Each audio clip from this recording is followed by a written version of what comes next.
Hello, and welcome to episode 5 of my podcast, Refining Rhetoric. I'm Robert Bortons, your host. In today's episode, I will interview Al Lopus, CEO and co-founder of the Best Christian Workplace Institute.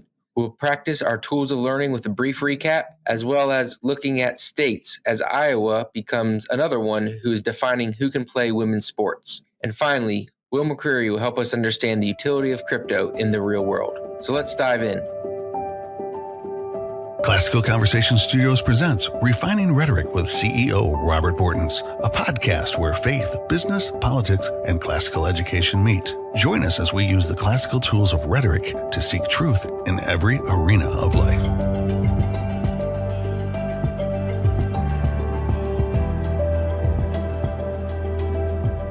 Welcome to episode 5 of the Refining Rhetoric podcast. Today I'm happy to have Al Lopus with me. Al is the CEO and co-founder of the Best Christian Workplace Institute, founded in 2002.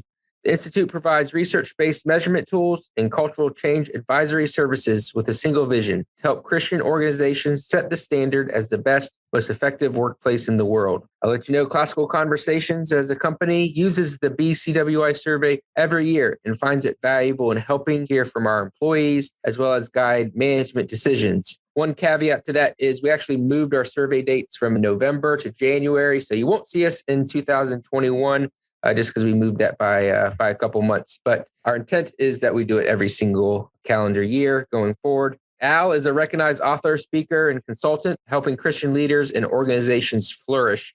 And I just love that concept. He is the author of the book Road to Flourishing, 8 Keys to Boost Employee Engagement and Well-Being. And it's coming out this April 19th, 2022. And we are super excited for it. Al, welcome to the show. Hi, Robert. And boy, it's just great to be here. It's great to be on your podcast. And I just really appreciate returning the favor after you've been on the Flourishing Culture podcast probably a couple of times. So great to be here. Al, what is BCWI and why did you found it? Until I was 50, I worked in the marketplace, and I was always interested in how is it that organizations can be even more effective. Then I got into and realized that, the workplace makes a big difference in people's lives. And Christian workplaces, I believe, as you said earlier, should set the standard as the best, most effective places to work in the world. So we created BCWI as a nonprofit ministry to equip and inspire Christian leaders to create flourishing workplaces. When we see toxicity in Christian workplaces, it doesn't attract others to Christ. And really, that's what we want. So I appreciate Classical Conversations and the way you attract people to Christ because you have such a flourishing culture. Yeah, I was talking to Mike Sharrow in episode 3, and he was just talking about how if you are not a Christian, the chances of you walking into a church are very low, but the chances of you interacting with a business is very high. So as a Christian trying to live out the great calling for Jesus, it's so important that we have a culture and an understanding of what we should be doing in business, in ministry, as organizations, so that we show Jesus' love to every single person. Why do you think it's important to think biblically about work? Well, as Christians, it's important to align our perspective with God's when it comes to work. And when we go all the way back to Genesis, we can see that God worked and he created the world. And therefore, when we work, we resemble God. And in fact, when humans were created, God gave us work. He told us, to work and to have dominion over the earth. And so our work matters to God. Also, I believe that God gives us unique gifts, talents, skills, and he calls us into particular roles and activities. So we at BCWI believe work is life-giving. It's important and helps us, give us purpose and meaning. And without work, things begin to go wrong, in my view. And we've seen that in COVID when people haven't had the opportunities to work. And we see that an increase in mental health problems, for example. I also believe our work should be centered on the service of others. It's not about what we should be striving for ourselves, but how we can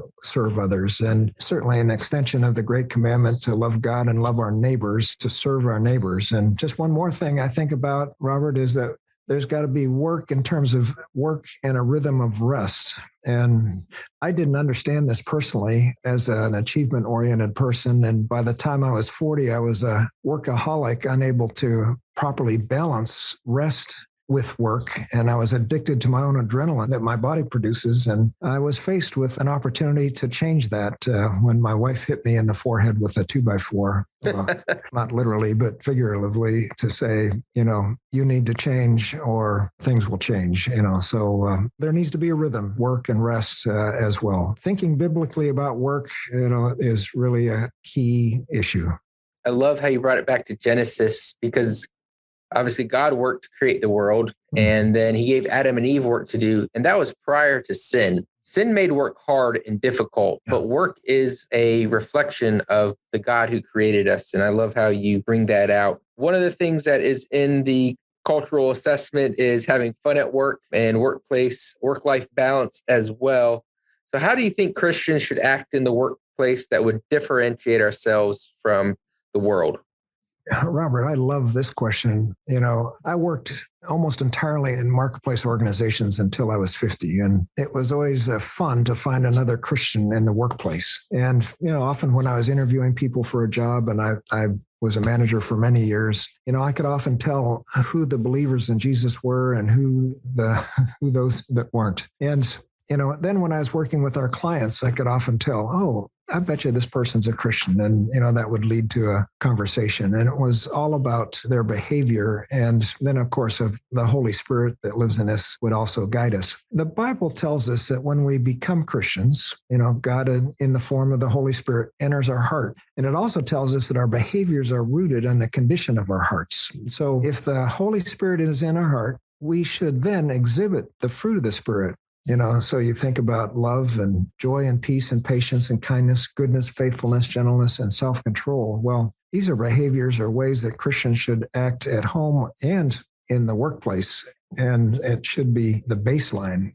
There's many other places in Scripture. Romans 12 is another one where Paul exhorts us to not copy the behavior of the world, but to let God transform us where we can love one another with genuine affection, to take delight in honoring each other and not to be lazy, but to work hard and serve the Lord enthusiastically. I mean, these are just a couple of things. It's all about behavior. When people treat each other this way in the workplace, we call it culture building. That builds a really healthy, vibrant culture. God designed us to live a certain way. And when we live that way, we flourish.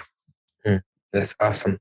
Now, what are some key aspects of a thriving, flourishing workplace? Or I'm sure you can bring these ideas into the home or even into, a school or local community. I'm just going to mention, we've studied the science of thriving or what we call flourishing workplaces. And we found, and this isn't, coming from my mind, this comes from the statistics, the science of engagement, that there are 8 drivers of employee engagement in organizations, particularly Christian-led organizations. And when we have fantastic teams where people are working together, using the behaviors, exhibiting the behaviors that I've mentioned earlier, well, fantastic teams. Also, we've talked about life-giving work. When we have work that has meaning and purpose, the work that you guys are doing in teaching the next generation of character and competence is really important, life-giving work. And when I've talked with teachers and Christian universities and Christian schools, I've had a chance to do focus groups. The sense of life-giving work is really key. Also, when we think about a thriving workplace, well, having great talent, we want to work with others who are really in the right job and able to have high caliber people on the team where we're able to attract them and retain them and even reward them. And that's important. We also need opportunities to grow. Uplifting growth is how we call that. Within rewarding compensation, jobs do need to provide a source to pay the bills. But one of the things that you demonstrate, Robert, and that Classical Conversations does is inspirational leadership. Well, I'll cover that a little bit later, but that's one of the key things. Then having a sustainable strategy and then having good communication. Those are 8 ways that we believe you can create a thriving workplace. And many of those do transform or translate into the home as well, but particularly in the workplace. I'm sure we can learn a lot more about that in your book, Road to Flourishing, that's going to be released soon. Absolutely. Yeah. In BCWI, you guys have fun as one of your 5 core values. And, that's exciting. That's even a core value that a family could have in their own household. But why did you all decide to include that in your core values?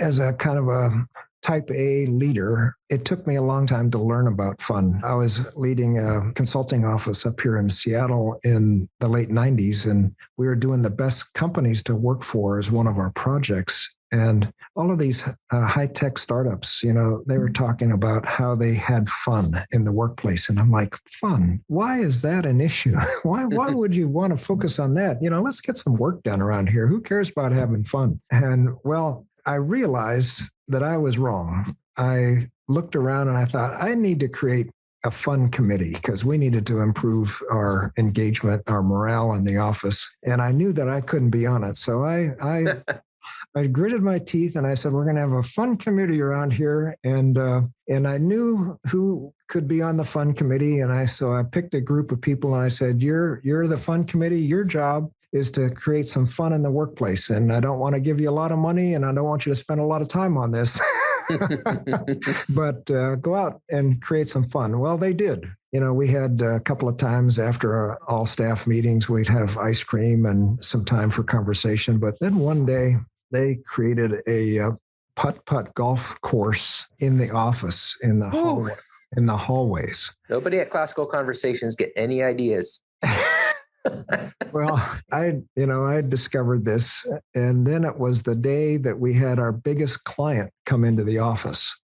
And I thought, oh my gosh, this is absolutely awful. They're going to think that we're just spending their money playing putt-putt in the office. Oh, I'm starting to sweat. And it was too late to do anything. And so, boom, they walk in the office. The receptionist with her smiling face said, oh, and today we've got a contest and we're playing putt-putt in the office and we can't wait for you to participate. And so she gave them golf clubs and a ball and they and I don't know, it took about 10 minutes to go around and play putt-putt. And they came into the conference room. They were just thrilled. They said, wow, this is really wonderful. I just love the way you guys are, have fun and have great morale here in the office. That really helps us think that you really on top of things. And I thought, well, maybe there is something to this. Anyway, so that's how I learned about the importance of fun. We just recently modified our values, and we've kind of transitioned the fun thing into joy,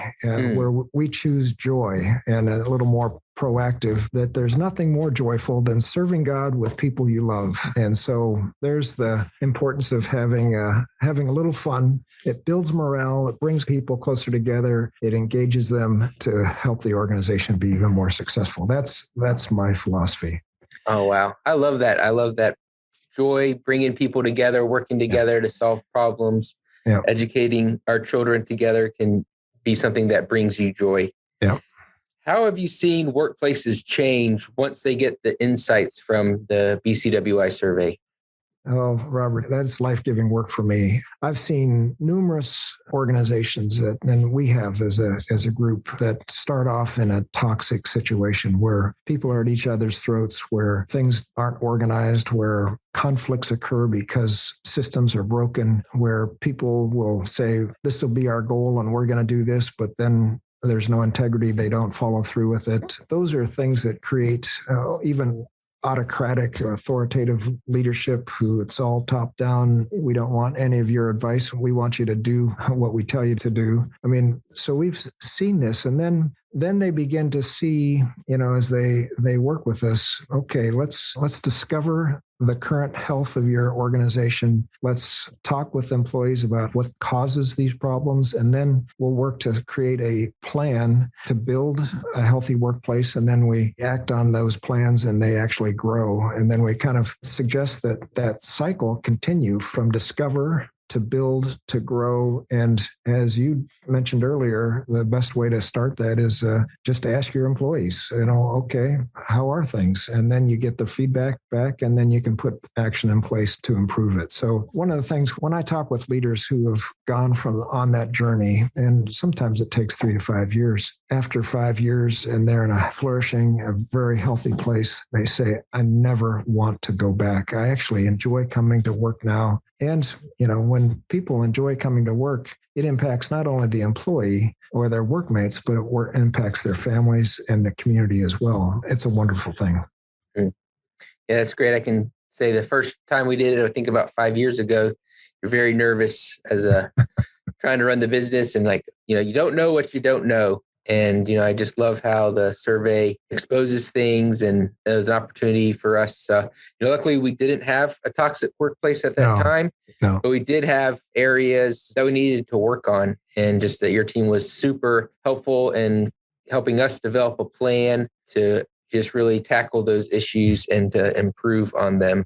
And so I just want to say thank you for that. You have a little bit of insight into classical conversations as a result of, I think 4 tests that we've taken, and I think you're doing one of ours right now, and hopefully we'll get the results from that back soon. But what have you learned from classical conversations? What have you seen from behind the curtain the last few years? Well, first of all, Robert, let me just say thank you for your leadership, because it's all about leadership in a lot of ways. And organizations need leaders who are going to kind of take the ball and run with it. And as a friend of mine says, leaders go first. You are an example of that. So thank you. But here, 3 things, and as I look at your results, first of all, I mentioned inspirational leadership. The most important thing in organizations is inspirational leadership. And you've created an environment where there's trust. And that's the glue in many cases that holds an organization together, is that there's a high level of trust, and that you actually, and this is what your employees are saying, that leaders exhibit integrity. You do what you say you're going to do. And that way you've been able to build a positive momentum where people are saying, hey, this is a great place to work now, and it's getting better. And gosh, we want to invite our friends to work here. And, you've had just fantastic growth over the last 5 or so years. So that's been a great example. Another thing is that you're able to attract, what you're looking for in terms of talent, and you're able to attract really high caliber talent and keep them. We're in this age since COVID has kind of started to open up a little bit, or we've opened up after COVID, that we're in the great resignation, and people are leaving their organizations to find other jobs because they want to find something that's meaningful. And the antidote to that is having a healthy culture. And people are saying, no, we want to have our best people working here, and they want to stay. So that's inspirational leadership, outstanding talent. And then you've got a clear, and we share the EOS method that helps with strategy, in the sense that you have consensus. People know what the goals are, they agree with the goals, and they're willing to work together on the goals to then, as you do, as you achieve your goals, and your number one top 10 item is that you've met your goals. And people want to work in a place that's successful. And that's the key to leadership. They're looking for leaders who are able to organize people to accomplish things that are important. And those are things that your employees feel. So those are a couple of the things that I've seen about classical conversations that it's really admirable. Well, that's humbling. I appreciate you not going over the bad stuff. Our last time we took the survey, we managed to achieve the Flourishing distinction, which is the highest distinction. I just want to make sure that people are clear. You can't pay for this. This isn't you give a certain amount of money and then you get the logo from them that you're best Christian workplace. They might find out that you are not a good place to work and that you're a toxic place to work. Is that accurate? Yeah, we charge professional fees for actually completing the work around the survey and the feedback and so on. But like a lot of other organizations, you have to pay to play, in the sense if you want to be certified, you have to pay a certain fee for that. We don't charge any extra for those organizations that are certified. And it's only based on employee feedback. It's not based on anything that leadership tells us about the organization. It's all about employee feedback. Yeah.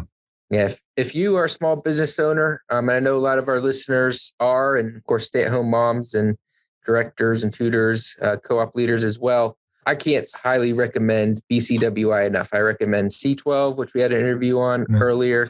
Recommend BCWI survey. It gives you such great insight into your organization. And if you care about your people and you care about the type of work environment you have for them, this is a great way. And I mean, your fees are very affordable for anyone. And I just love how you got all that structured. Yeah.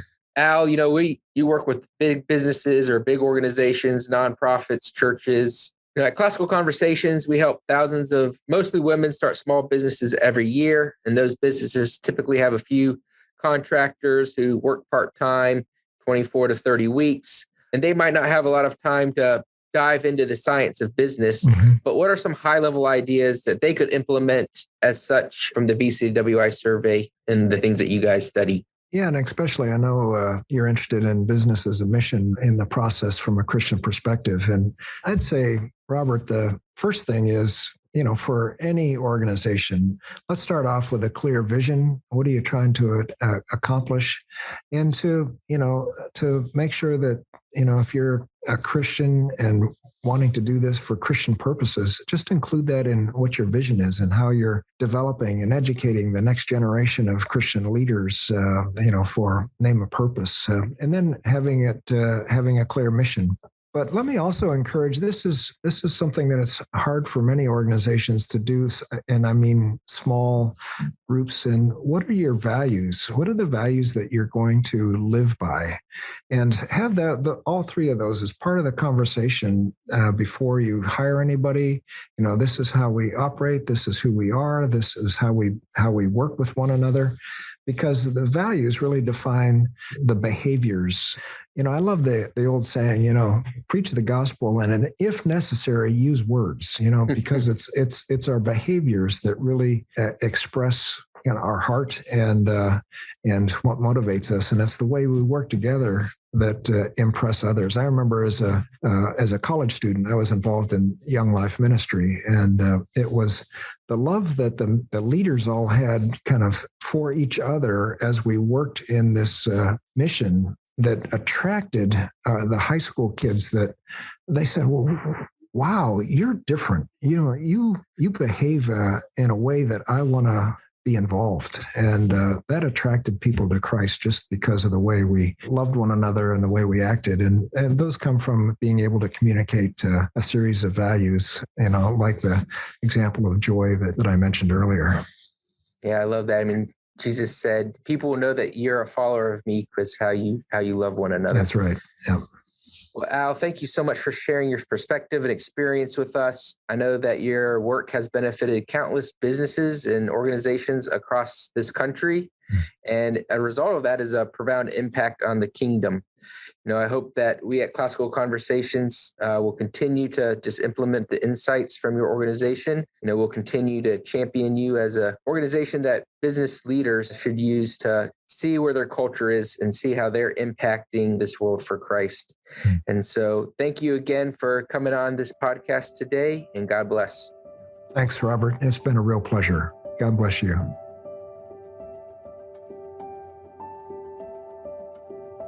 As always, we're going to review some of the tools of learning. And in the 5 core habits, I loved his quote of St. Francis Assisi, which is a great example of memorizing. Always preach the gospel, and when necessary, use words. And of course, that is reflective of what Jesus said, people will know you are my disciples by the way you love one another.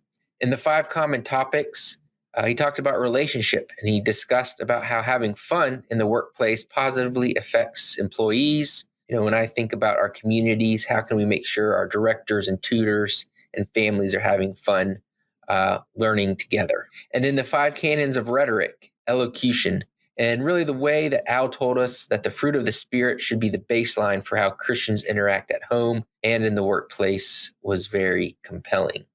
All right, and now let's practice those 15 tools by looking at some current events. Iowa was recently in the news as the latest state to begin to require athletes to compete based on their gender at birth. You might see some news outlets call it a transgender ban from girls' sports. But how should we look at this as classicalists and as Christians? And so the first thing we want to do is practicing our 5 core habits of grammar and naming, define what is a man and what is a woman. And part of that in the 5 common topics of dialectic is comparison. So we might say, how are they similar? We're both made in God's image.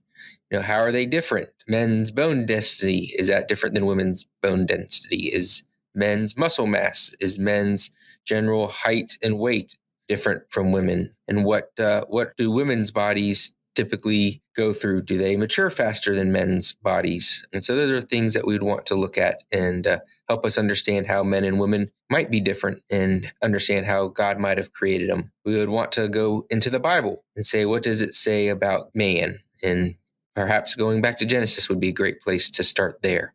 Now, why is this needed? What has changed in the last few years that would require a state to make sure athletes are competing in the correct gender or the gender of their birth? What changed maybe 20 years ago or 30 years ago that could have been called a slippery slope at the time, but now we see the end results. It's also important that we think about testimony. What does the science say about men and women's bodies? What do female athletes who have competed against biological males have to say about this issue? Because it would be important to know, if we're trying to make sure everyone has opportunities to be successful, that we're playing on a fair playing field. We also want to compare, what are some other issues in humanity where body and mind don't match, where the body may look one way or another and the mind rejects that? What are some ways that those issues are managed and treated? You'd want to look at other examples of where a person's mind and body aren't equal in their portrayal of what the facts are.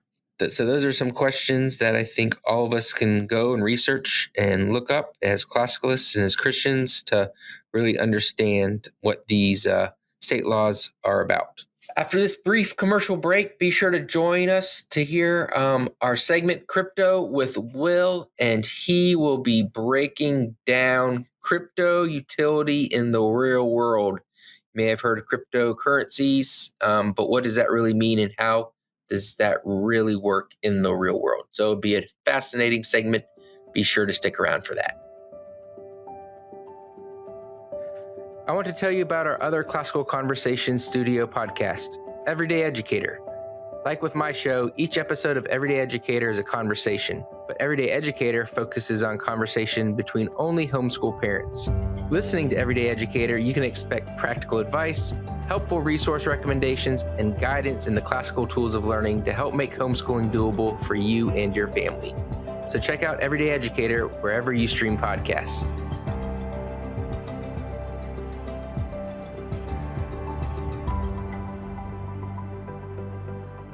Welcome back to another episode of 5 Minutes of Crypto with Will.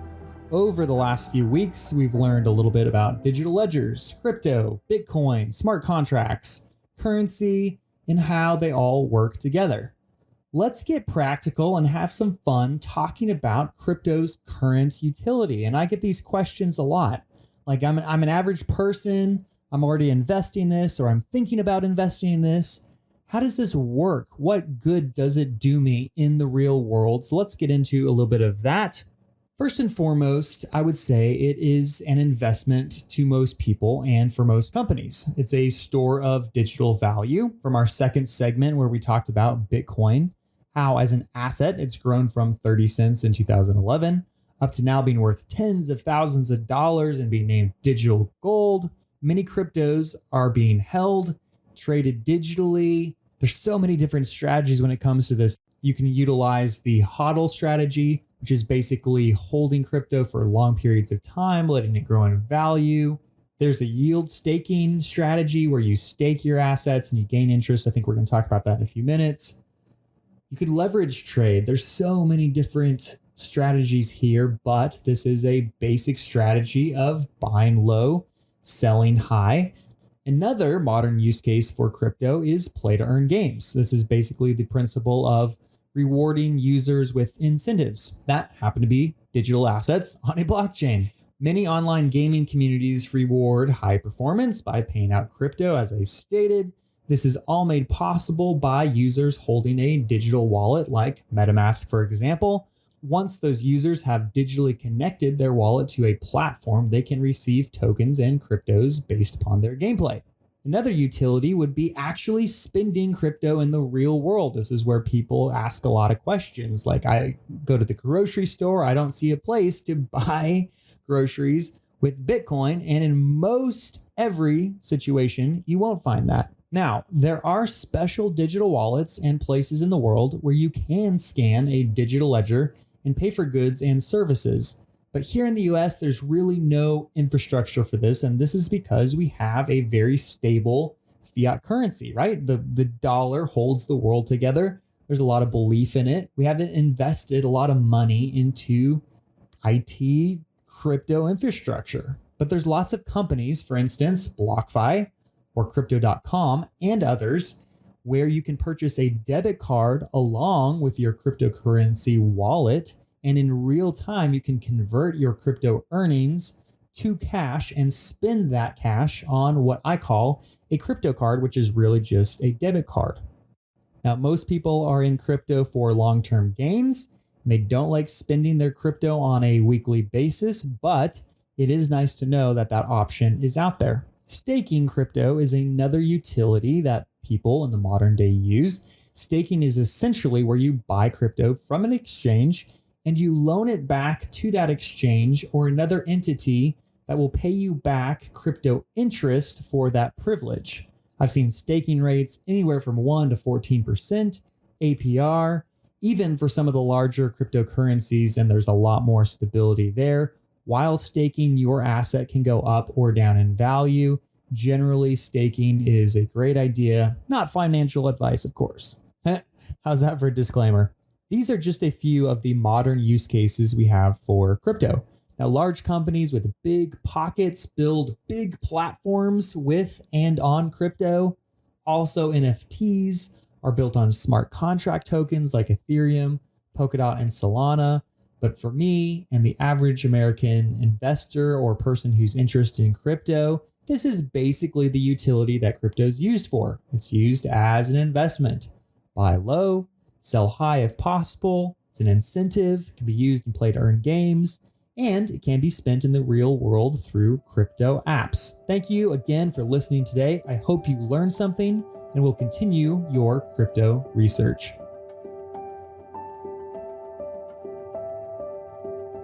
I hope you enjoyed this episode. Be sure to leave us a comment, give us a rating, and share this with your favorite people. And be sure to tune in next time. God bless and have a great day. Thank you for listening to Refining Rhetoric with Robert Bortons. Want more? Make sure to subscribe so you won't miss an episode. You can also follow us on social media to continue the conversation. And visit classicalconversations.com/rhetoric to find out how you can join a local homeschool community.